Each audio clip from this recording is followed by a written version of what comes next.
ఈ వీడియోలో పైథాగరస్ సిద్ధాంతాన్ని ఉపయోగించి ఏవైనా రెండు బిందువుల మధ్య దూరం ఎలా కనుగొనాలో నేర్చుకుంటాం.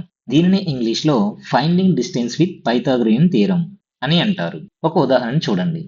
కింద నిరూపక తలంలో ఇవ్వబడిన బిందువుల మధ్య దూరం కనుగొనండి అని ఇచ్చారు. ఇక్కడ నిరూపక తలంలో రెండు బిందువులు ఇవ్వబడ్డాయి.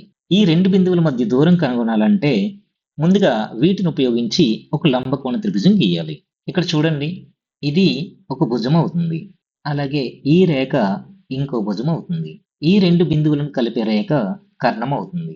ఈ రెండు రేఖలు కలిసే చోటు 90 డిగ్రీలు ఉంటుంది. కాబట్టి ఇది లంబకోణం అవుతుంది. ఈ బిందువును ఏ అనుకోండి. దీని నిరూపకాలు ఏమవుతాయి? ఈ బిందువు x అక్షంపై -5 దగ్గర ఉంది. అలాగే y అక్షంపై 8 దగ్గర ఉంది. కావున a యొక్క నిరూపకాలు -5, 8 అవుతాయి. ఈ బిందువును B అనుకోండి. ఇది x అక్షంపై 4 వద్ద, అలాగే y అక్షంపై 6 వద్ద ఉంది. కాబట్టి దీని యొక్క నిరూపకాలు 4, 6 అవుతాయి. ఈ రెండు రేఖలు కలిసే చోటు C అనుకోండి. ఇది కూడా y అక్షంపై -5 వద్ద మరియు x అక్షంపై 6 వద్ద ఉంది. కావున C యొక్క నిరూపకాలు -5, 6 అవుతాయి. ఇక్కడ గమనించండి, AC అనే రేఖ యొక్క పొడవు ఎంత అవుతుంది? A అనేది 8 వద్ద ఉంది, C అనేది 6 వద్ద ఉంది. కాబట్టి 8 - 6 అంటే 2 యూనిట్లు అవుతుంది.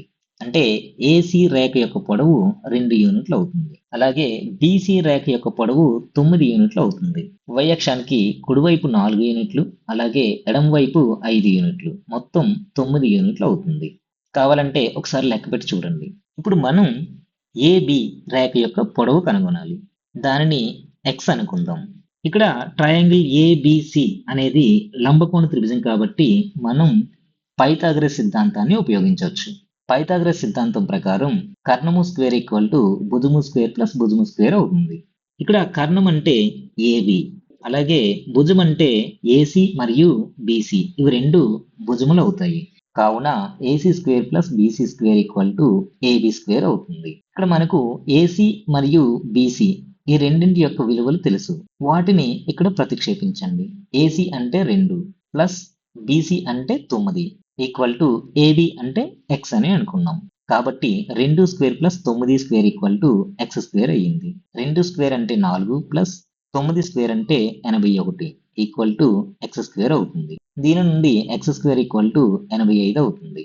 ఇప్పుడు రెండు వైపులా వర్గమూలాన్ని వర్తింపజేస్తే x equal to square root of 85 అవుతుంది. స్క్వేర్ రూట్ ఆఫ్ 85 ఎంత అవుతుంది? 85ను 5 ఇంటూ 17గా రాయొచ్చు. అయితే ఇక్కడ 5, 17 ఇవి రెండు ప్రధాన సంఖ్యలు కాబట్టి అవి వేటితోనూ భాగించబడవు. అంటే దీనిని సూక్ష్మీకరించలేము. స్క్వేర్ రూట్ ఆఫ్ 85 అనేది సంక్షిప్త రూపం అవుతుంది. కాబట్టి x equal to square root of 85 అవుతుంది. అంటే ఇవ్వబడిన రెండు బిందువుల యొక్క దూరం స్క్వేర్ రూట్ ఆఫ్ 85 యూనిట్లు అవుతుంది. ఈ వీడియోలో మనం ఏం నేర్చుకున్నాం? పైథాగరస్ సిద్ధాంతాన్ని ఉపయోగించి నిరూపక తలంలోని ఏవైనా రెండు బిందువుల మధ్య దూరం ఎలా కనుగొనాలో నేర్చుకున్నాం.